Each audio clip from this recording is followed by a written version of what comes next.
Clear करिए जी। सभी को सादर प्रणाम। आज स्वाध्याय एवं चिंतन की 947 क्लास है। और आज का जो विषय है वो है बृहदारण्यक उपनिषद, मुनि याज्ञवल्क्य संवाद, भाग 2। आज का विषय आदरणीय श्री प्रोफेसर डॉक्टर आर के कालरा जी लेंगे। और मैं उनसे निवेदन करता हूँ कि वो अपना उद्बोधन आरंभ करें। धन्यवाद।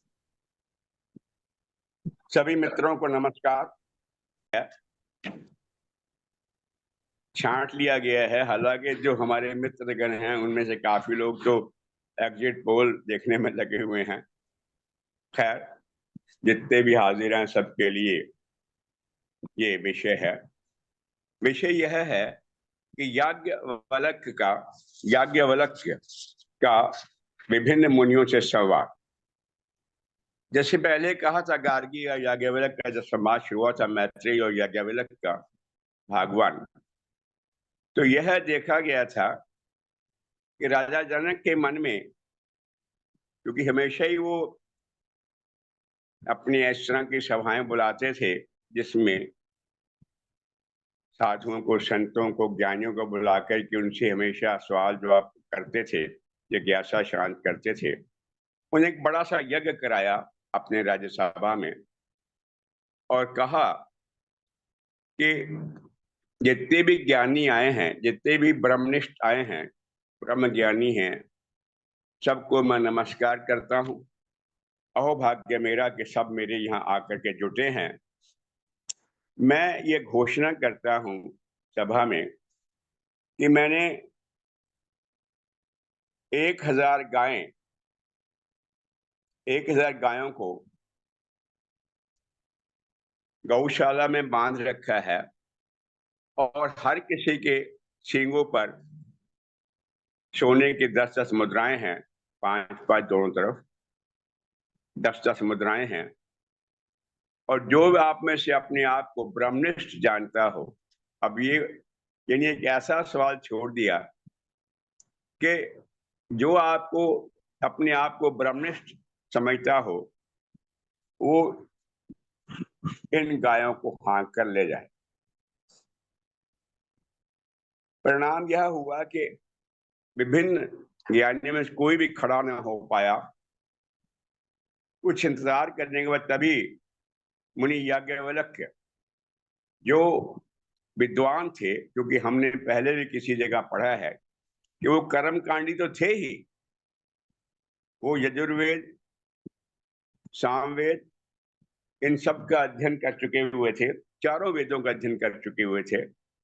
वो खड़े हुए, बड़ी हिम्मत करके साहस के साथ बोले, सोमश्रवा अपने एक शिष्य से, इन गायों को हाँक कर ले चलो अपने आश्रम में।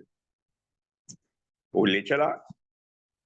तभी सबके अंदर मन में बड़ी बड़ी अजीब बातें आने लगी कि ये अपने आप कैसे ब्रह्मनिष्ठ मानता है। तो उन्होंने, जो अश्वलन थे, अश्वलन इस तृतीय अध्याय का जो प्रथम ब्राह्मण है, जो उससे पहले 2 अध्याय हैं, उनका नाम था मधुपान। उसमें मधु विद्या के ऊपर जिक्र किया गया था, अमृत पर जिक्र किया गया था। ये तृतीय जो अध्याय है बृहदारण्यक का, इसका नाम है मुनिपान या याज्ञवल्क्य पान, क्योंकि इसमें याज्ञवल्क्य ने विभिन्न ज्ञानियों के सवालों का जवाब दिया है। तो अश्वल जो इस यज्ञ का होता था, होता मतलब जो बड़े यज्ञ होते हैं, पुरोहित यजमान क्या करते हैं, होता अपहरण कर लेते हैं, कुछ होता की मदद से आहुतियां डाली जाए। तो उस होता ने खड़े होकर कहा, याज्ञवल्क्य रुको, तुम अपने को श्रेष्ठ ज्ञानी मानते हो, ब्रह्मनिष्ठ मानते हो? बोला।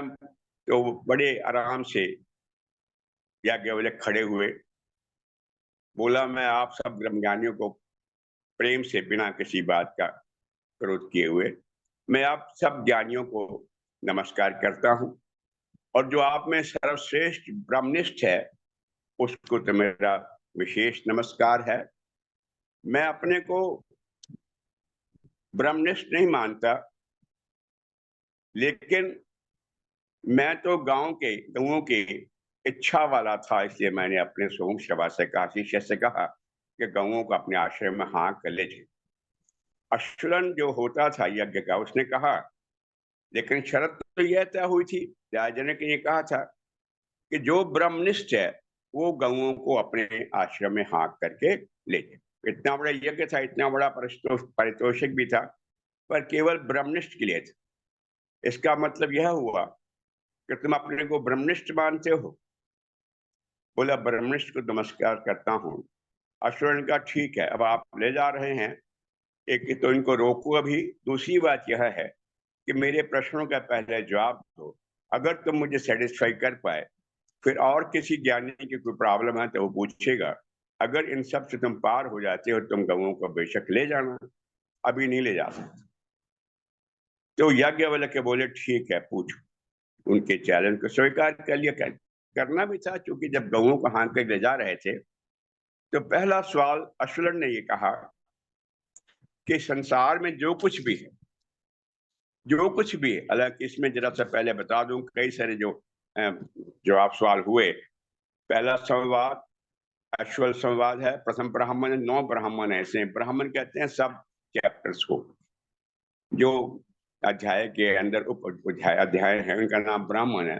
पहला याज्ञवल्क्य अश्वल संवाद है। दूसरा याज्ञवल्क्य आर्तभाग है। तीसरा याज्ञवल्क्य भज्जु संवाद है। चौथा चक्रान उषस के साथ है। पांचवा कहोल मुनि के साथ है। छठवां गार्गी के साथ, जिसको हम डिस्कस लास्ट टाइम किया था, छठवां गार्गी के साथ है। सातवां फिर उद्दालक अरुणी उद्दालक के साथ है। आठवां फिर याज्ञवल्क्य गार्गी संवाद है। और 9वां शकल्य संवाद है। इस तरह 9 ब्राह्मण है, 9 हिस्सों में यह अध्याय बटा हुआ है, जो 9 लोग संवाद करते हैं। फिर चौथा अध्याय आएगा, उसमें पहला जो ब्राह्मण है वो जनक के साथ संवाद है। राजा जनक और याज्ञवल्क्य का संवाद। वहां उन्होंने आत्मज्ञान दिया कि आत्मज्ञान क्या होता है। तो वो चौथा अध्याय शुरू हो जाता है। तो आज पहला जो ब्राह्मण है, जो पहला हिस्सा है चैप्टर का, वो अश्वल के साथ। अश्वल ये सवाल करता है, याज्ञवल्क्य, ऐसा अश्वल ने कहा कि ये जो कुछ है यहाँ पर, जो कुछ भी है, सब मृत्यु से ग्रस्त है। हर व्यक्ति मृत्यु से बना हुआ है, हर व्यक्ति मृत्यु से व्याप्त है। तो मृत्यु से उपाय करने के लिए जो यजमान यज्ञ करता है, वो किस प्रकार मृत्यु से पार हो जा सकता है, इसको बता। याज्ञवल्क्य बोले, वह होता वाणी है, जो यजमान है, अधर्मियु है, वो वाणी है। और जो देखो, एक इसमें शिक्षा है, यत पिंडे यत ब्रह्मांडे तत्पिंडे, यत पिंडे तत् ब्रह्मांड। जो संसार में, जो ब्रह्मांड में यज्ञ चल रहे हैं, उस ब्रह्मांड में जो कुछ हो रहा है वो इस पिंड में भी हो रहा है। यत ब्रह्मांडे तत्पिंडे। तो जब ब्रह्मांड में जो यज्ञ हो रहे हैं, संसार में यज्ञ हो रहे हैं, वहां अग्नि को होता माना जाता है। जो अग्नि होता है उसको इस यज्ञ में, शरीर में वाणी को होता माना गया, क्योंकि ये डायरेक्ट रिलेशन नजर नहीं आता। लेकिन अगर हम ऐत्रेय उपनिषद में जाएं, सृष्टि की रचना जब हुई थी, तो ऐत्रेय उपनिषद ये कहता है कि पहले कुछ नहीं था, ब्रह्म ने विचार किया कि मैं लोकों की रचना करूं, लोकों की रचना के बाद लोकपालों की रचना करूं, लोकपालों के अंदर फिर भूख और प्यास पैदा की। लोकपालों ने कहा कि अगर आपने प्रजापति हमको पैदा किया है, हमें कोई शरीर दो जिसके अंदर रह के हम भूख प्यास का इंतजाम कर सकें। तो उन्होंने पहले वो घोड़े का शरीर लेकर के आए, फिर गाय का शरीर लेके आए, ऐत्रेय उपनिषद कह रहा है। जब उनको ये पसंद नहीं आया तो फिर मनुष्य के शरीर लेकर के आए। तो देवताओं ने कहा, जो पालक थे लोकपालों के, वो बोले, हाँ प्रभु यह ठीक है, ये शरीर हमको भा गया। उसने कहा, ठीक है, अगर शरीर आपको अच्छा लगा है तो अपने अपने इस शरीर में अपनी जगह पे चले जाओ। उस केस में अग्नि वाणी बन करके मुंह के अंदर आ गई वरुण जिह्वा में आ गया, स्पर्श स्वाद बन करके, तो सब ने अपनी अपनी दिशाएं पकड़ ली, दिशाएं कानों में आ गई, चंद्रमा मन में आ गया, सब देवता अपनी अपनी जगह शरीर के अंदर ले ली। तो उसको देख के हमें समझ आता है कि वाणी और अग्नि का संबंध है, तो अग्नि वाणी बन करके शरीर में चलेगी। यहाँ याज्ञवल्क्य कहते हैं कि जो वाणी है वो होता है शरीर के अंदर, और बाहर ये अग्नि है, क्योंकि वाणी से ही आप ज्ञान को समझ सकते हैं, वाणी से वेद पढ़ सकते हैं, वाणी से ही यजुर्वेद, ऋग्वेद, सामवेद, अथर्ववेद इनका ज्ञान होता है। वाणी से आप ज्ञान को समझ सकते हैं और वाणी से आप ज्ञान का प्रचार कर सकते हैं। तो वाणी जो है वो शरीर में होता है, वही चाहिए। मतलब यह है कि जो वाणी है, कई दफा हम वाणी को निंदा करने में, चुगली करने में, व्यर्थ के बहस में लगा देते हैं। तो उनका कहना है कि वाणी को जो नियमित रूप से रखता है, उसको अमल रखता है, अपने वचनों को कंट्रोल रखता है, वो अपने आप को जीत लेता है। अश्वल ने कहा ठीक है। दूसरा सवाल उसने किया अश्वल ने, याज्ञवल्क्य, ऐसा अश्वल ने कहा जैसे इसकी भाषा है कि ये बताओ कि जो कुछ भी है सब, जो कुछ भी है सब दिन और रात्रि से व्याप्त है। दिन और रात्रि का मतलब यह है कि तम और उजाले से व्याप्त है, या हम ये भी कह सकते हैं ज्ञान और अज्ञान से व्याप्त है। तो यज्ञ का होता जो है, यजमान जो है, पुरोहित जो है, वो किस तरह से इससे पार पा सकता है? तब उसने, याज्ञवल्क्य ने कहा कि यह जो अधार्व्यू है सूर्य है, और उसका जो बाहर जो है वो ये आदित्य है, चंद्रमा है। यानी अंदर जो है ऋत्विक या यजमान होता वो सूर्य है, और बाहर जो है यह आदित्य है। यानी भाव यह है कि ये पहला जो था ऋग्वेद के तैत्तिरीय उपनिषद से बात समझ आई, यह यजुर्वेद के ज्ञान से समझ आता है। यजुर्वेद में ये संबंध जोड़ा हुआ है कि सूर्य और आदित्य, चक्षु रूप सूर्य, यानी चक्षु, शरीर में चक्षु है, वो बाहर सूर्य। चक्षु जो है इससे ही मनुष्य देखता है, और जो देखता है उसका बयान करता है। तो चक्षु अगर ना हो तो मनुष्य देख नहीं सकता। तो जो वो देखता है वो सत्य है, और सत्य का बयान वो करता है। तो अंदर शरीर में वो चक्षु है, बाहर जिसका नाम आदित्य या सूर्य है। ये ऐसा याज्ञवल्क्य ने कहा। फिर इसके बाद उसने कहा, अश्वल ने ठीक है। तीसरा प्रश्न फिर किया, याज्ञवल्क्य, यह जो कुछ है सब पूर्व पक्ष और अपर पक्ष से व्याप्त है, यानी कृष्ण पक्ष और शुक्ल पक्ष से व्याप्त है। तो जो यजमान है, जो पुरोहित है, यज्ञ करने वाला, वो इससे कैसे पार जाता है? उसने कहा कि यह जो है, यह प्राण, ये सामवेद से संबंधित है। जैसे पहला ऋग्वेद है, दूसरे यजुर्वेद से, ये संबंध जो है सामवेद से है। सामवेद में उद्गाता जो है, उद्गाता का मतलब एंटरटेनमेंट डिपार्टमेंट, जो साम वेद के मंत्र पढ़ता है उसे उद्गाता कहा जाता है। कि जो उद्गाता है, जो होता है, वो होता वो होता जो है वो प्राण है, जो बाहर वायु है। शरीर में प्राण है, बाहर वायु है। अर्थात प्राण जो हैं, जो प्राणों की संभाल करता है। क्योंकि एक दफा आपने पहले उपनिषद पढ़ा था कि जब सब इंद्रियां पैदा की गई, तो हर कोई इंद्रिय अपने आप कहने लगा कि मैं ही सबसे ज्यादा इंपॉर्टेंट हूँ। हाथ बोले कि मैं अगर ना कमाऊं तो मुंह क्या खाएगा, पैर बोले अगर मैं ना चलूं तो कमाई कैसे होगी। सब ने अपना अपना, प्राण बोले अच्छा ठीक है आप रुको, मैं बाहर जाता हूँ। जैसे ही बाहर लगा, सब इंद्रियां हाथ जोड़ने ही नहीं, आप ना जाओ, आपके जाते ही हम सब नष्ट हो जाएंगे, हमारा तो अस्तित्व खत्म हो जाएगा। तो प्राण जो है उसका अस्तित्व है, प्राण ही केवल ऐसा है जो शरीर के अंदर गाता है, जो गाना गाता है।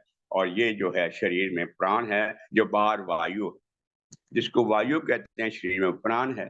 तो प्राणों को जो कंट्रोल करता है, जो नियंत्रण करता है, इंद्रियों को छोड़ो, प्राण, क्योंकि रात को भी जब आदमी सोता है सब इंद्रियां प्राण में समाहित हो जाती हैं, प्राण हृदय में समाहित हो जाता है, उसमें उसको फिर नींद आ जाती है और उसमें आनंद का, जब तक सोता है गाढ़ निद्रा तब तक आनंद का भोग करता है। तो ये उन्हें कहा कि अंदर जो प्राण है बाहर वायु है, तो ये संबंध जोड़ा, ये सामने से जुड़ा हुआ है। चौथा प्रश्न अश्वल बोला ठीक है। फिर चौथा सवाल अश्वल ने किया, आप ये बताइए आगे बोला कि ऐसा अश्वल ने कहा कि ये जो अंतरिक्ष है इसमें कोई सीढ़ी नहीं, ये निरलंब है। जिसमें सीढ़ी नहीं तो आपने स्वर्ग में यज्ञ का करने वाला स्वर्ग चाहता है, स्वर्ग के लिए करता है, तो स्वर्ग कैसे जाएगा? उसने कहा ये सवाल अथर्ववेद से समान, यानी चारों वेदों से, ऋग्वेद, यजुर्वेद, सामवेद, अथर्ववेद सवाल है, ये ज्ञान से जुड़ा हुआ है कि जहाँ टेक्नोलॉजी नहीं जाती वहाँ क्या जा सकता है। तो उन्होंने कहा ये मन के द्वारा है, यानी जो अंदर अधर्व है वह मन है, बाहर वो चंद्रमा है। यानी जो मन है उस मन से जहां तक टेक्नोलॉजी नहीं पहुंची, ये मन वहां तक कल्पना कर सकता है। तो मन जो है ये अनंत है। मन में वो विचार आते हैं, चूंकि इंसान जो है, एक पागल में और आम आदमी फर्क यही है कि मन तो हमेशा विचारों का बोझा ढोता है, बहुत विचार होते हैं, लेकिन आम इंसान पखंडी है, जो मन में होता है उसे मोड़ के बताता है कि ऐसा नहीं है ऐसा। और जो पागल होता है वो जैसा मन में विचार है वैसा ही बोल देता है। ये इतना सा फर्क है कि वो जो करता है विचार आते हैं बोल देता है, और आम मनुष्य सोच के बोलता है कि मैं ऐसा ना हो कि बुद्धि मजाक का पात्र बन जाऊं। तो जो मन है वो विचार करता है। तो विचार मन ही एक ऐसा अंदर होता है जो बाहर चंद्रमा के नाम से जाना जाता है। तो उसने कहा इन सब से मोक्ष की बातें हुई, मोक्ष। अब उसके बाद पांचवा सवाल जो अश्वल ने किया, अश्वल बोला कि ये तो ठीक है, मोक्ष की बातें खत्म हुई, अब मैं फल की बात करता हूँ कि जो फल होगा यज्ञ का वो फल क्या होगा। उसने कहा यज्ञ बोला, ऐसा अश्वल ने कहा कि आज जो ब्राह्मण है, जो यजमान है, वो कितने मंत्रों द्वारा, कितने कितने ऋचाओं द्वारा यज्ञ संपन्न करेगा। तो यज्ञ लोग बोले तीन। बोले तीन कौन सी मुझे बताइए। बोले पहला पुनर्वाक्य, दूसरा यज्ञ, तीसरा शिष्य।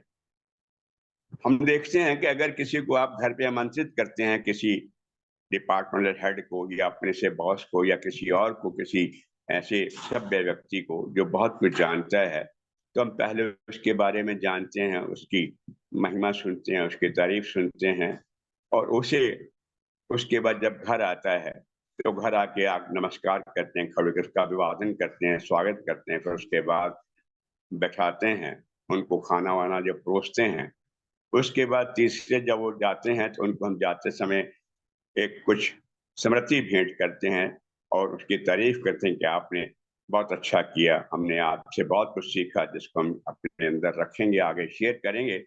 तो प्रणाम ये हुआ, किस तरह से उसने ये कहा कि जो पहले किया जाता है वो पुनर्वाक्य है, जो आने से पहले जब वो आ जाता है तब ये जो होता है वो यज्ञ होता है। उसके बाद शक्य होता है। ऐसे तीन मंत्रों से ये आज तीन ऋचाओं से एक पुनर्वाक्य है। बोला पुनर्वाक्य से करेगा तो वो किसको जीतेगा। बोले पुनर्वाक्य हो या यज्ञ हो, शिष्य हो, इन तीनों से वो प्राणी समुदाय को जीत लेता है। बोले प्राणी समुदाय को कैसे। बोला जब किसी के यहाँ कोई मेहमान आता है, अच्छे अच्छे विचार श्रवण करता है, उसको शेयर करता है, तो लोग उसकी तारीफ करते हैं कि आप बड़े महान हैं कि आपने फला आदमी को अपने यहाँ आमंत्रित किया है। वो तो बड़ा विद्वान है, किसी को समय देता ही नहीं। खाना तो कहीं भी खा सकते, घर में खा सकता, होटल में कहीं भी खा सकता था, लेकिन खाना नहीं, जिसके बहाने आपने अपने घर पे बुलाया है तो वो तारीफ करेगा। और जो ऐसा नहीं कर सकते, थोड़े गरीब होते हैं, तो वो वैसे भी तारीफें करते हैं कि आपने बहुत अच्छा किया है। तो ये प्राणी समुदाय जो है उसको वो जीत लेता है। यह केवल ओ अश्वल बोला ठीक है। उसने फिर 6वां सवाल दागा कि आज इस यज्ञ में कितनी आहुतियां दी जाएंगी।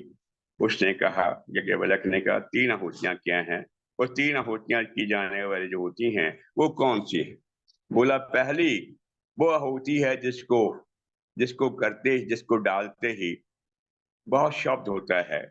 दूसरी वो होती है जिस पहले डालने से आग और प्रज्वलित होती है और शोर होता है, प्रज्वलित होती है। दूसरी आहुति जिसमें डालने से शोर होता है, और तीसरी वो जिसके हो जाने पर वो पृथ्वी के ऊपर लीन हो जाती है। यानी कुल मिला के वो कहता है कि अश्वलन इससे उसका किसको जीतेगा। बोला जो उससे अग्नि प्रज्वलित होती है वो देवलेख को जीत लेता है। मानो देवलेख बहुत दिव्यमान है, वहां पर बहुत प्रज्वलित होने वाले लोग रहते हैं। और दूसरा जो केवल शपथ करती है उससे पितृलोक को जीत लेता है, क्योंकि पितृलोक अत्यंत शब्द करने वाला माना जाता है। और तीसरा जो है जिससे यानी शांत हो जाती है, उसके बाद अग्नि जो है धीरे धीरे करके शांत हो जाती है, जिससे वो मनुष्य लोक को जीत लेता है। ये अश्वल बोला ठीक है। उसने 7वां सवाल दबाया। अश्वल ने कहा, याज्ञवल्क आज ये ब्रह्मा यज्ञ में दक्षिण की ओर बैठकर कितने देवताओं की यज्ञ की रक्षा करेगा। याज्ञवल्क बोले एक के द्वारा। असल वह देवता कौन है याज्ञवल्क? वह मन ही है। मन अनंत है, विश्वदेव भी अनंत है, और ये मन से यजमान ऐसा करके अश्वल ने कहा वो किसको जीतता है। बोला इससे वो यजमान अनंत लोक को जीत लेता है। फिर 8वां प्रश्न अश्वल बोला ठीक है, शांत हो गया। 8वां सवाल फिर दागा याज्ञवल्क। ऐसा अश्वल ने कहा आज यज्ञ में कितनी ऋचाओं का पाठ किया जाएगा। वे बोले 3 3 ऋचाओं से जरा। याज्ञवल्क 3 बोले। अश्वल बोला वो 3 कौन से हैं। बोलो 3 जो हैं पुनर्वाक्य है, यज्ञ है, और तीसरे शिष्य है। इसमें जो शरीर अंतर्वर्ती है वो कौन सी है। याज्ञवल्क बोले प्राण ही पुनर्वाक्य है, अपान यज्ञ है, और व्यान शिष्य। शरीर पर ला करके तीनों बातें बताई कि प्राण पुनर्वाक्य है, अपान यज्ञ है, और व्यान शस्य है। इससे यजमान किस पर विजय प्राप्त करता है। तो बोला इससे यजमान पृथ्वी लोक पर विजय प्राप्त करता है, अंतरिक्ष लोक पर विजय प्राप्त करता है, और शिष्य से जो लोक पर विजय प्राप्त करता है, तीनों से पार निकल जाता है। ये उसने कुल मिला के 8 प्रश्न किए। अश्वल बोला ठीक है। इन प्रश्नों के बाद अश्वल शांत हो। अब चूंकि सारे जितने भी ज्ञानी बैठे, सबके मन में बड़ा हलचल थी कि याज्ञवल्क्य कैसे अपने आप को मुनि मान करके, ब्रह्मनिष्ठ मान के गौओं को ले जाने के लिए कह दिया अपने शिष्य से। उसके बाद फिर जब चुप हो गया अश्वल, तो अंतर्भाग अर्धभाग जर जरत्कारव, उसका नाम है जरत्कार अर्धभाग, वो खड़े हो गए। उसने कहा याज्ञवल्क्य ये बताओ। ऐसा उन्होंने कहा अर्धभाग ने कि ग्रह कितने हैं। उसने ग्रह 8 ग्रह हैं, और अतिग्रह कितने हैं। 8 अतिग्रह हैं। बोला वो बताओ कौन से 8 ग्रह हैं, कौन से 8 अतिग्रह हैं। बोला प्राण ग्रह है, और अपान अतिग्रह है, वाक ग्रह है, और नाम रूप अतिग्रह है, क्योंकि प्राणी वाक से नाम को उच्चारण करता है। जिह्वा ग्रह है, और जिह्वा ग्रह है, और रस रूप अतिग्रह है।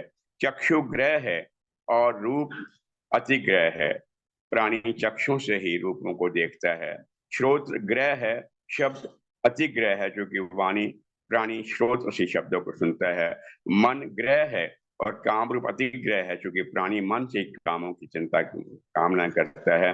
हस्त ग्रह है, और कर्म रूप अधिग्रह है, जो कि प्राणी हस्तों से हाथों से ही कर्म करता है। त्वचा ग्रह है, और स्पर्श रूप अधिग्रह है। ऐसा ऐसा याज्ञवल्क्य ने कहा।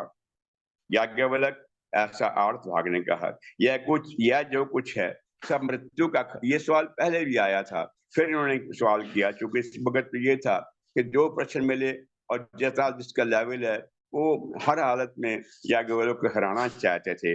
बोला सब कुछ मृत्यु का खाद्य है। वह देवता कौन है जो मृत्यु को खा जाता है, जो मृत्यु का खाद्य है?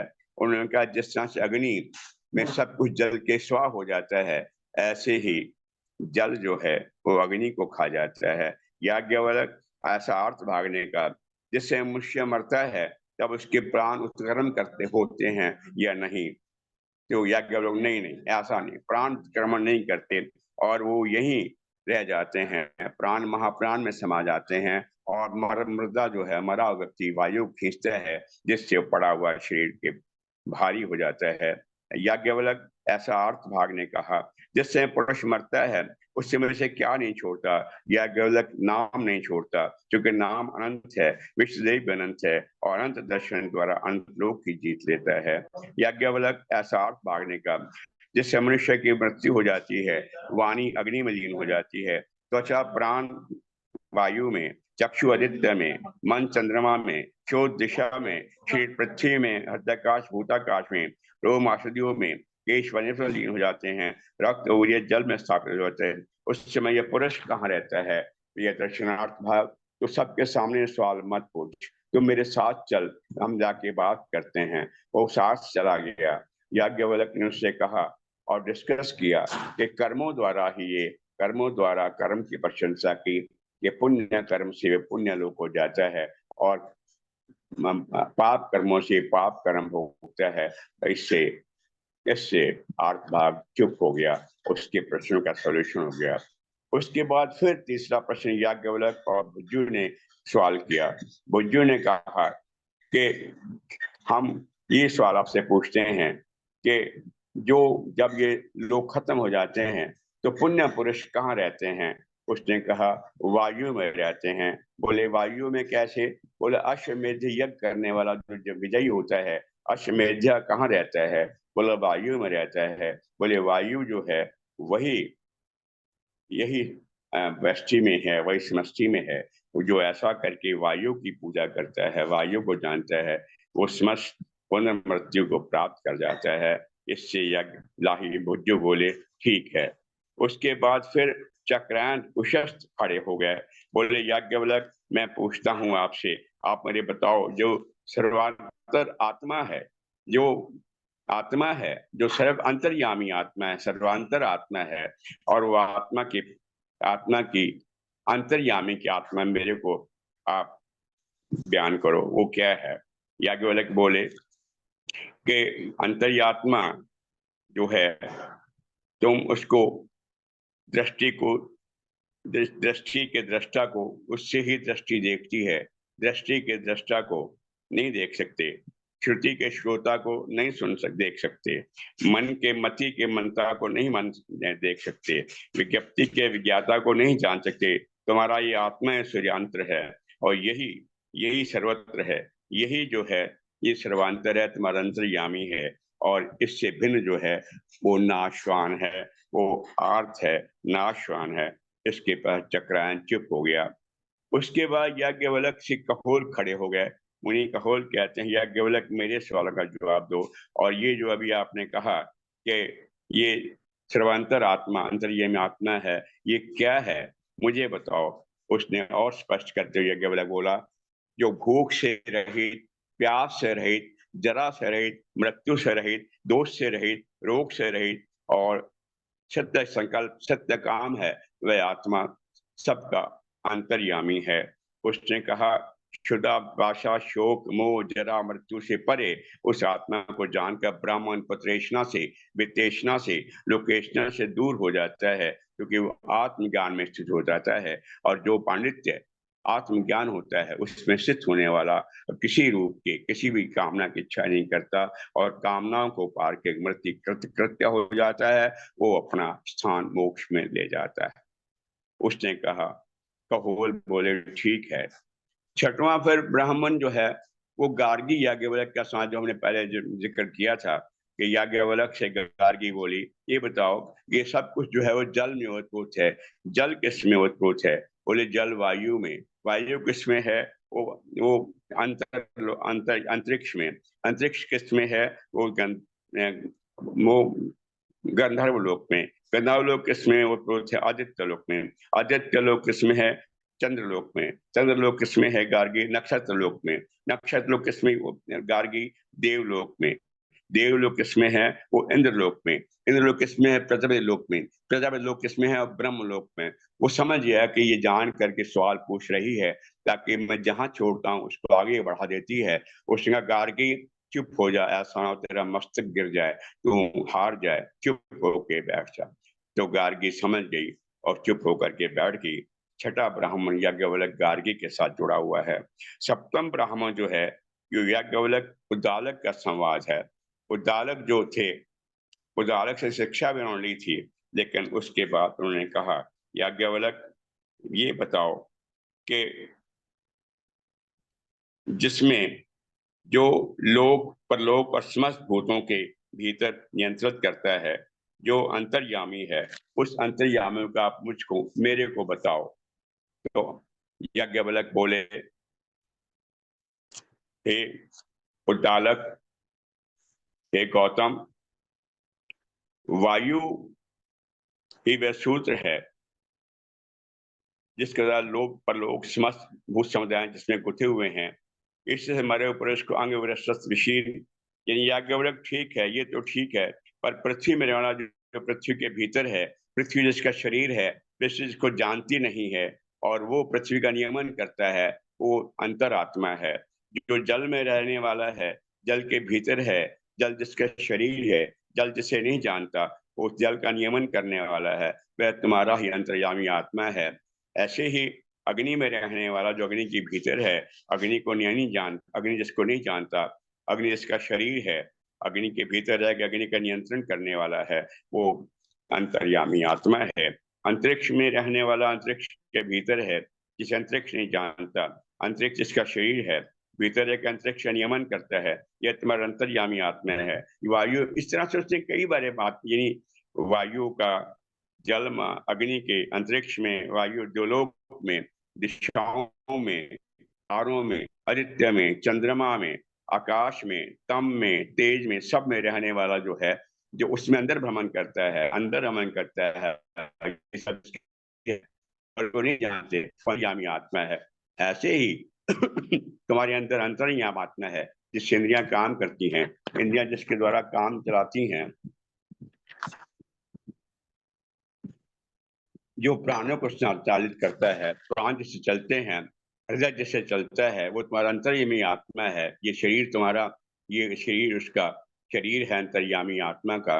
वो अंतर्यामी आत्मा जो है सर्वत्र के भीतर है। वो बोले अच्छा ठीक है, मुझे बताओ कि उसका उसका वो दिखता कैसे है? बोला दिखाई ना देने वाला किंतु सबको देखने वाला, सुनाई ना देने वाला सबको सुनने वाला, मन का विषय न होने वाला किंतु मनन करने वाला, विशेषता वो तुम्हारा अंतर्यामी आत्मा है। इससे भिन्न सब नाशवान है। इसके बाद अरुण उद्दालक चुप हो गया। उसका यानी फिर उसके बाद फिर गार्गी का संवाद अष्टम ब्राह्मण में गार्गी फिर खड़ी हो गई। बोले याज्ञवल्क्य, मैं 2 सवाल और पूछना चाहती हूँ, अगर आप इजाजत दें। पहले आपने मुझे बैठा दिया था, अब मैं 8वां सवाल, 2 सवाल पूछूंगी। अगर दोनों सवालों का प्रश्न का उत्तर आप दे जाते हैं तो मैं समझ जाऊंगी कि आप ही सर्वश्रेष्ठ ब्रह्म ज्ञानी हैं। याज्ञवल्क्य ने कहा ठीक है गार्गी पूछो। तब गार्गी ने पहला सवाल किया कि ये बताओ याज्ञवल्क्य, जो 2 लोक से ऊपर है, जो पृथ्वी से नीचे है, जो 2 लोक और पृथ्वी के मध्य में है, जो स्वयं पृथ्वी, द्युलोक और मध्य है, जो भूत भविष्य से परे है, जिसमें सारा कुछ ये भूत भविष्य वर्तमान ओतप्रोत हैं, और वो किस में है? उसने कहा कि गार्गी, वो जो ब्रह्मलोक है, आकाश में ओतप्रोत है। गार्गी बोली आपको नमस्कार, आपने प्रश्न का सही उत्तर दे दिया। अब बताइए कि ये जो आकाश है, ये किस में ओतप्रोत है? ये याज्ञवल्क्य बोले, ये आकाश जिसमें ओतप्रोत है उस तत्व को अक्षर कहते हैं। अक्षर न मोटा है, न पतला है, न छोटा है, न बड़ा है, न लाल है, न द्रव है, न छाया है, न तम है, न वायु है, न आकाश है, न संगवान है, न रस है, न गंध है, न नेत्र है, न कान है, न वाणी है, न मन है, न तेज है, न प्राण है, न मुख है, ना माप है जो जिसके भीतर बाहर कुछ भी नहीं है, जो कुछ भी नहीं खाता और जिसे कोई भी नहीं खाता, ये तुम्हारा आत्मा है।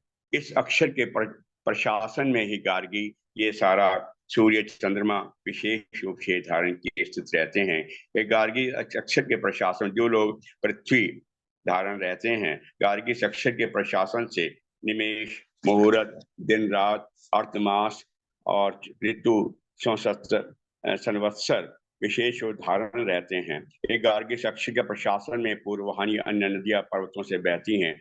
पश्चिम वाहिनी नदियां जिस दिशा को बहने लगती हैं उसी का अनुसरण करती रहती हैं। इस अक्षर के प्रशासन में मनुष्य दाता के प्रशंसा करते हैं और देवगण यजमान का पितृगण अनुवर्तन करते हैं। हे गार्गी, कुछ लोक में इस अक्षर को जानकर हवन करता हुआ शरीर छोड़ जाता है। वह कृपण है, वह दीन है, परेशान होता है कि मैंने शरीर हासिल किया लेकिन शरीर में मैं कुछ प्राप्त न कर सकता। यह अक्षर स्वयं दृष्टि का विषय नहीं किंतु दृष्टा है, श्रवण का विषय नहीं किंतु श्रोता है, मनन का विषय नहीं किंतु मनता है, स्वयं अविज्ञात अगर दूसरों का विज्ञाता है।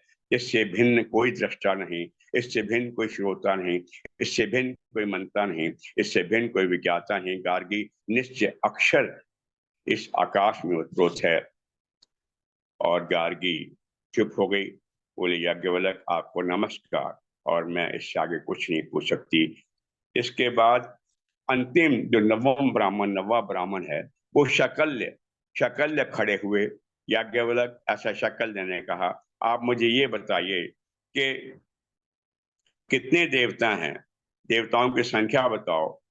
तो याज्ञवल्क बोले 3306 3300 3300 3306। उसके बाद याज्ञवल्क कितने देव हैं? याज्ञवल्क ने कहा 33 देव हैं। फिर शकल्य बोला ठीक है, ऐसा कहा, और फिर पूछे कितने देव हैं? याज्ञवल्क बोले 6 देव हैं। फिर उसके बाद याज्ञवल्क कितने देव हैं? याज्ञवल्क 3 देव हैं। शकल्य बोला ठीक है। फिर पूछा कितने देव हैं? उनका 2 देव हैं। फिर शकल्य बोला ठीक है, और पूछा कितने देव हैं? बोले 1.5 देव है। ठीक है, ऐसा कहा। फिर पूछे कितने देव हैं? याज्ञवल्क बोले 1 देव है। ठीक है, वे तीन और 300 और 3 कितने सहस्त्र देव कौन हैं? याज्ञवल्क ने कहा ये सब उनकी महिमाएं हैं, असल में देवता तो केवल 33 ही हैं। बोले अच्छा। शकल्य बोले याज्ञवल्क ये बताओ वो 33 देवता कौन हैं? बोले 33 देव जो हैं वो हैं 8 वसु हैं, 11 रुद्र हैं, 12 आदित्य हैं। ये 33 हैं। 8 वसु 11 रुद्र और 12 31 हुए। ये 31 देवगण हैं। इंद्र 32वां है और प्रजापति 33वां। ये 33 केवल 33 हैं जो मैंने पहले बताया था। 3306 उनकी महिमाएं थी, केवल ये 33 हैं। 8 वसु कौन से हैं? शकल्य बोले अग्नि, पृथ्वी, वायु, अंतरिक्ष, आदित्य, देवलोक, चंद्रमा और नक्षत्र, ये वसु हैं, क्योंकि इन्हीं में सब जगत निहित रहता है, इससे ये वसु हैं। क्योंकि सारा जगत जो इनसे ही घिरा हुआ है, अग्नि, पृथ्वी, वायु, अंतरिक्ष, आदित्य, दोलक, चंद्रमा और नक्षत्र, ये वसु हैं, क्योंकि सारा जगत इनके निहित इनमें बसा हुआ है। शकुल, अच्छा बताओ रुद्र कौन से हैं? उसने कहा रुद्र है ये 5 इंद्रियां, ज्ञानेंद्रियां, 5 कर्मेंद्रियां और 11वां मन। यानी एक दफा तो उन्होंने ये कहा कि ये जो प्राण है, प्राण, अपान, व्यान, उदान, समान, देवदत्त, धनंजय, कूर्म इत्यादि, ये 10 प्राण है और 10 और 11वां मन, ये 11 जो हैं ये रुद्र हैं। रुद्र कैसे हैं? शकल्य ने कहा रुद्र इसलिए हैं कि जब ये छोड़कर जाते हैं शरीर को, मनुष्य मर जाता है और वो रुला जाता है सबको, अपने संबंधियों को, या कोई संबंधी मरता है वो हम सबको रुला जाता है। ये 11 जो हैं जो कि रुलाने वाले हैं, इसलिए इनका नाम रुद्र है। बोला फिर आदित्य कौन है? बोला जो 12 आदित्य हैं, ये 12 महीनों के जो 12 नाम हैं आदित्य हैं, सबको साथ लेकर चलते हैं। अगर जैसे हम मार्च में आ गए तो फरवरी में नहीं टिक गए, हम मार्च में चले जाएंगे। अप्रैल में हो गया, मार्च खत्म, हम अप्रैल में चले जाएंगे, जून खत्म हुआ, जुलाई में जाएंगे, हम भी जुलाई में जाएंगे। यानी ये आदित्य हैं, सबको आगे साथ लेके चलने वाले हैं। ये जो 12 महीने संवत्सर के हैं, ये 12 महीने। अच्छा बताओ शकल जबर इंद्र कौन है? बोले जो मेघों में जो गर्जन होती है, ये जो वज्र होता है, ये इंद्र है। प्रजापति फिर कौन है? बोला प्रजापति, प्रजापति जो है सारे जो जो यज्ञ हो रहे हैं, जो पशुगण हैं, यज्ञ जो है, ये ये यज्ञ जो है, ये पशुपति जो हैं, यानी सारी सृष्टि जो है, यानी चल रही है, ये सारे के सारे जो हैं प्रजापति के नाम से जाने जाते हैं। अच्छा शकल ने बोला ठीक है, 6 देव आपने कहे थे, वो 6 देव कौन है? यज्ञवल्क, अग्नि, पृथ्वी, वायु, अंतरिक्ष, आदित्य और द्युलोक, ये 6 देवगण हैं। ये वसु आदि 33 देवता सारे अग्नि रूप 6 ही, अग्नि आदि 6 ही हैं। अग्नि, पृथ्वी, वायु, अंतरिक्ष, आदित्य, द्युलोक, शकल। अच्छा ये बताओ फिर 3 देव आपने कहा, 3 देव कौन है? बोले 3 लोक जो मैंने कहे हैं, ये 3 लोक ही 3 देव हैं, इन्हीं में सब देव अंतर्भूत हैं। अच्छा बताओ शकल ने बोला ये 2 देव कौन है? बोला ये अन्न और प्राण, ये 2 देव हैं। अच्छा बोला आपने कहा था 1.5 देव है, 1.5 देव कौन से है? ये जो वायु बहती है, एक सा बहती है, और ये अधर्य, अध्यर्थ 1.5 किस प्रकार 1.5 है, क्योंकि इससे ही सब वृद्धि को प्राप्त होता है, इसलिए ये 1.5 है। शकल ने बोला था फिर 1 देव कौन है? बोला प्राण है, वह 1 देव है। ऐसा इसे तत्व भी कहते हैं, जो प्राण है, ये प्राण 1 देव। शकल ने बोला पृथ्वी ही जिसका आयतन है, अग्निलोक दर्शन शक्ति, यानी कई तरह सवाल पूछे, अंत में एक ही कहा कि सब एक ही परमात्मा है, और वो सारे संसार में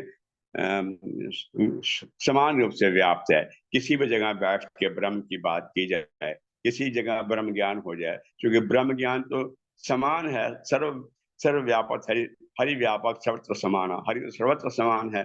इसलिए दक्षिण में, पूर्व में, पश्चिम में, उत्तर में, ऊपर नीचे, सब इसमें स्थित हैं।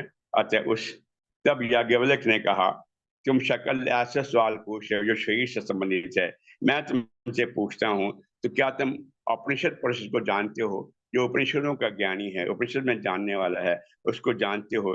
ये तो मुझे नहीं बता पाओगे तो तुम्हारा मस्तक गिर जाएगा।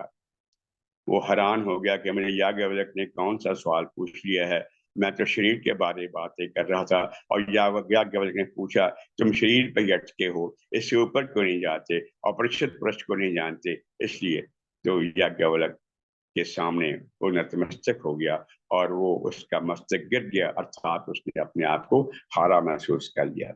इस प्रकार से याज्ञवल्क्य जो था, उसने ब्राह्मणों से फिर पूछा और कोई ब्राह्मण है जो मुझसे प्रश्न करना चाहते हैं?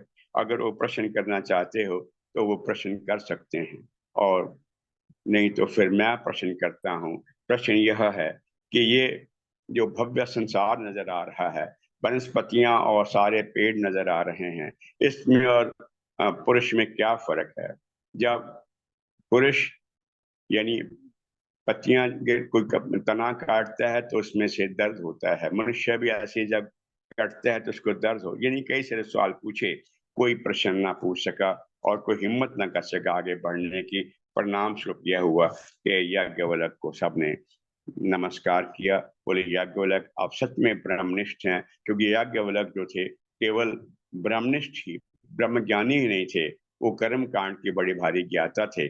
उन्होंने सामवेद के, यजुर्वेद के सब कर्मों को भी किया हुआ करके छोड़ा था, लिहाजा उनसे कोई जीत ना पाया, इसलिए वो गऊओं को ले जाने का अधिकारी हो गया। राजा जनक बोले ठीक है, मैं आपको नमस्कार करता हूँ, आप इन गवों को ले जाओ, आप ही सर्वश्रेष्ठ ब्रह्मज्ञानी हैं। तो ये 9 ब्राह्मण हैं, जिनका भाव यह है कि यह जो ब्रह्मांड में चल रहा है, वो जो यज्ञ ब्राह्मण जो बाहर चल रहे हैं ब्रह्मांड में, वो शरीर में भी यज्ञ चल रहा है, और ये सारा जो है इसके विभिन्न जो अंश हैं शरीर के, वो इस यज्ञ को संपन्न कर रहे हैं। और परमात्मा ब्रह्म केवल एक है जो सर्वव्यापक है। इस ब्रह्म की उपासना जहां भी की जाए ब्रह्म तक पहुंचती है। आत्मा सत्य है, आत्मा का ही ध्यान, इसी की ही मनन, इसी निध्यासन करना है। क्योंकि यज्ञ वलक का ज्ञान सारे का सारा आत्मा पे स्थित है। आत्मा ही सत्य है, आत्मा ही भूमा है, इसके अलावा सब आर्थ है, नश्वान होने वाला है। केवल आत्मा का ही मनन, ध्यान, निधिध्यासन करना है और आत्मा सत्य है, ये कह करके वो शांत। बस इसी से, क्योंकि बड़ा भारी लंबा चौड़ा ये अध्याय था, तो इसका सत्य अंश यही है कि केवल आत्मा सत्य है, वो जानने योग्य है, वो विज्ञाता है, जानी जा सकती है उसके श्रवण करने से, उसका मनन और निध्यासन करने से। नमस्कार। धन्यवाद आदरणीय प्रोफेसर काला साहब। किसी को जिज्ञासा हो तो आदरणीय प्रोफेसर काला साहब से पूछ सकते हैं, नहीं तो फिर बी एन चौधरी साहब से दो शब्द धन्यवाद कर देंगे। काला साहब, आपने जो आत्मा का जिक्र किया, वो आदमी वो सभी कुछ कर लेता पर आत्मा का जिक्र नहीं सोचता। आत्मा के दर्शन नहीं ना, क्योंकि आत्मा ग्राह्य है, वो पकड़ी नहीं जा सकती। ये अंदर अंदर के चक्षुओं से देखा जा सकता है, ये बाहर नहीं केवल दिखता। अनुभव से कि मैं जो कुछ कर रहा हूँ आत्मा ही हूँ, आत्मा आंखों को दिखा रही है, अंतर चक्षुओं से अनुभव है बस। बस और कोई तरीका, केवल अनुभव ही हो सकता है, क्योंकि इंद्रियों से पकड़ नहीं जा सकता ना आत्मा को ना ब्रह्म को। ये इंद्रियों का विषय है ही नहीं, इंद्रियों से परे है, क्योंकि इंद्रियां संसार को पकड़ती हैं, प्रकृति को पकड़ती हैं, और उससे परे जो है चेतना, चेतना का विषय जो है वो केवल अनंत ज्ञान है। चेतना ही आत्मा चेतन है और ये सारे शरीर को चला रहा है। शरीर जड़ है, आत्मा के बिना कुछ नहीं, चेतना के बिना कुछ नहीं है। आत्मा को पकड़ना मुश्किल। ये कहीं ना कहीं कई जन्मों का वो सीक्वेंस होगी, तब जाके पकड़ पाएगा आदमी, क्योंकि एक जन्म अनुभव होता है अरविंद जी, अनुभव होता है। कई बार मैं फंस के मैं पिछले जन्मों में भी जाने की कोशिश करता हूँ, जब आत्मा से बिल्कुल लिप्त हो जाता हूँ, उसी में रहता हूँ, तो आगे जाने की प्रयत्न करता हूँ। हो जा सकता है, बिल्कुल जा सकता है, पूरा अनुभव हो सकता है। लेकिन और भी आपको शुद्ध होना पड़ेगा, बहुत शुद्धि होनी, बहुत शुद्धि चाहिए, बहुत शुद्धि चाहिए, शुद्धि। वो बात आपकी सही है, पर क्वेश्चन यहाँ ये आता है इम्पोर्टेंट ऋषि साहब, कि जब ज्यादातर व्यक्ति अपने इस माया जाल में फंसे हुए हैं, रोटी कपड़ा और मकान में फंसे हुए हैं, हाँ बिल्कुल सही है। माया उसमें कहाँ जा पाएगा? सवाल तो ये भी नहीं आता जा पाते, इसीलिए यही सबके साथ यही है। ये बिल्कुल सही है, आप ठीक है। बिरला ही तो जाता है, कोई बिरला जाता है, बिरला ही बिरलों में बिरला जाता है। क्योंकि वो उसको वहां से बहुत सोचने का मौका ही नहीं मिल पाता उसको। हाँ बिल्कुल सही कह रहे हैं, बिल्कुल ठीक कह रहे हैं, बिल्कुल सही कह रहे हैं। ये कितनी बहुत बिरले ही जाते हैं कितने।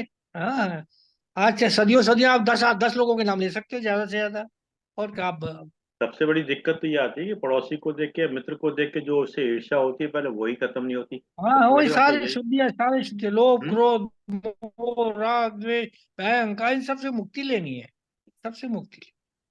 तो ये सब चीजें हैं। चलिए, लगे हुए हैं। चलिए आदरणीय वीरेंद्र चौधरी साहब, धन्यवाद दोस्तों। बिल्कुल लगे हुए हैं, यही है, लगे हुए, यही सबसे बड़ा पॉजिटिव है, लगे हुए। बस बहुत बहुत बहुत बहुत धन्यवाद कालरा साहब, बहुत बहुत धन्यवाद। आपने एक बहुत अत्यंत, जो हम लोग बचपन से कठिन सब विषय समझते हैं, उपनिषद, उपनिषद साथ बैठना, वो तो समझते हैं कि साथ बैठे गुरु के पास, साथ बैठे तो कुछ आएगा, लेकिन इसके बारे में आज तक यही रहता है कि बड़ी कठिन विषय है, बहुत कठिन विषय है, इसको समझना मुश्किल है। और जैसा कि आपने बड़ी ही कठिन है डगर पनघट की, बड़ी कठिन है डगर पनघट की। अरे पनघट पर तो जाना आसान है, नहीं यही पनघट है, ये आत्मा का जो ये मनन है, यही पनघट है। ठीक है, पनघट पर जो भक्ति वाली पनघट है उस पर तो जा सकते हैं, अपने को तो डाल सकते हैं उसमें, लेकिन ये जो है उपनिषद का ज्ञान, ऐसे तो वेद का ज्ञान भी कठिन ही है, लेकिन वेद थोड़ा सा कर्मकांड होता है तो लोगों को लगता है वो हमारे लिए है, मन हम कर्मकांड कर सकते हैं, ऐसा हम समझते हैं। लेकिन जब उपनिषद की बात है तो वो सिर्फ ज्ञान से ही खेलना है और माइंड गेम ही हो जाता है।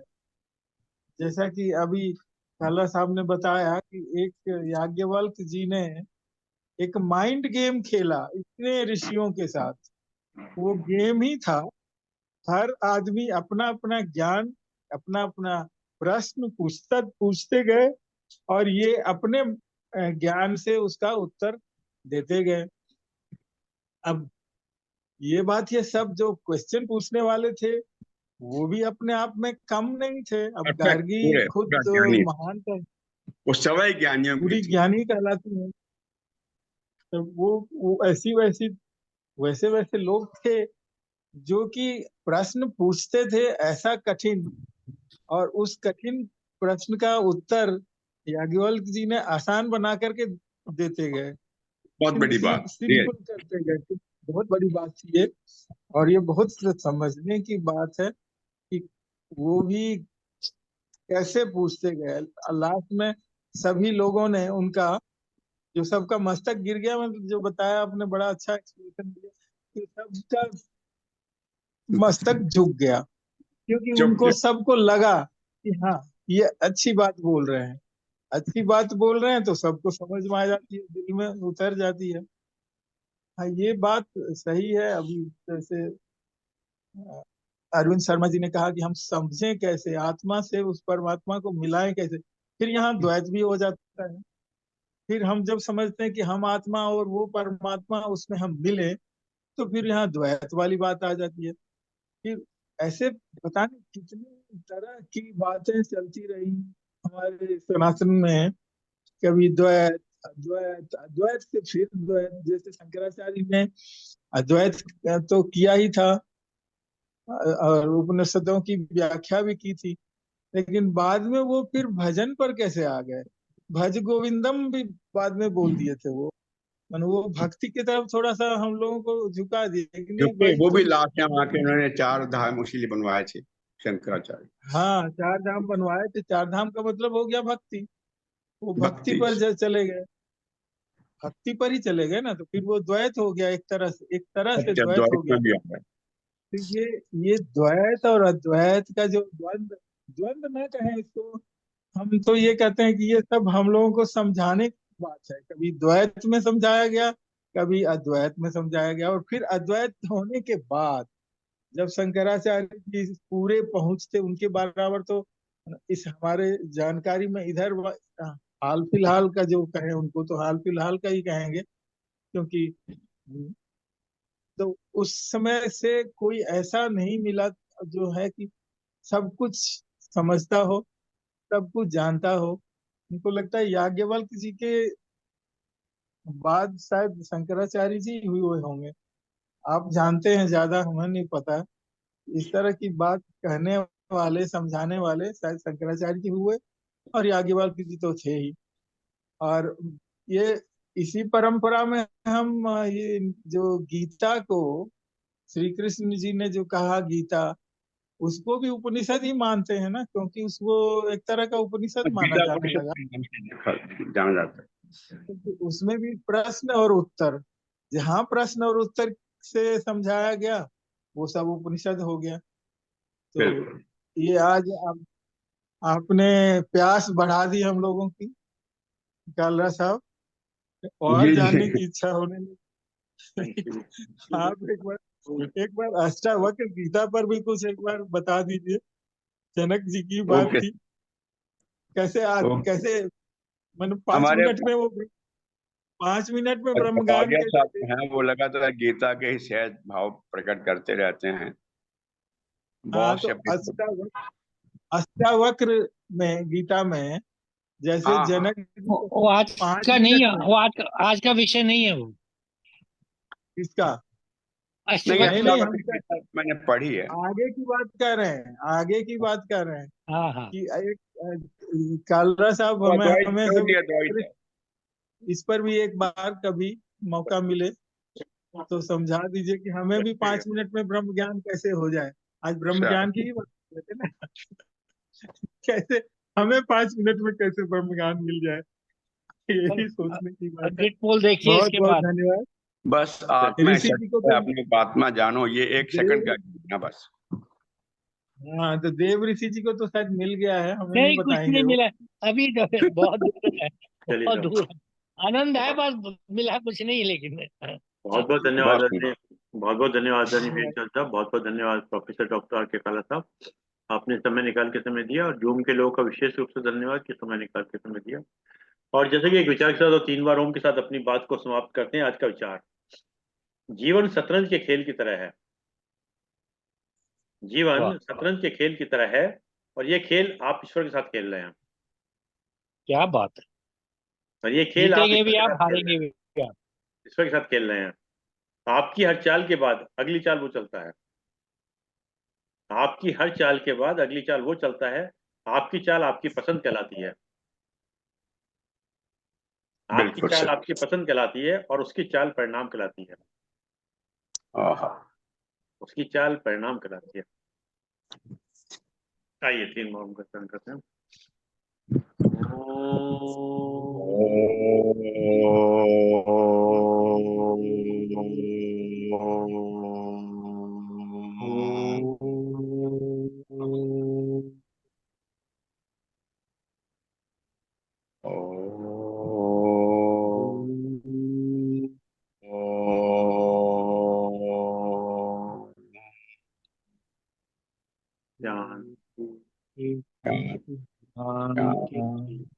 शांति।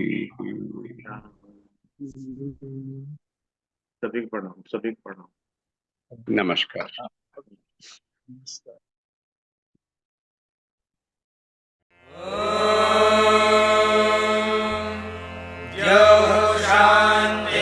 शान्तिरन्तरिक्षं शान्तिः पृथिवी शान्तिरापः शान्तिरोषधयः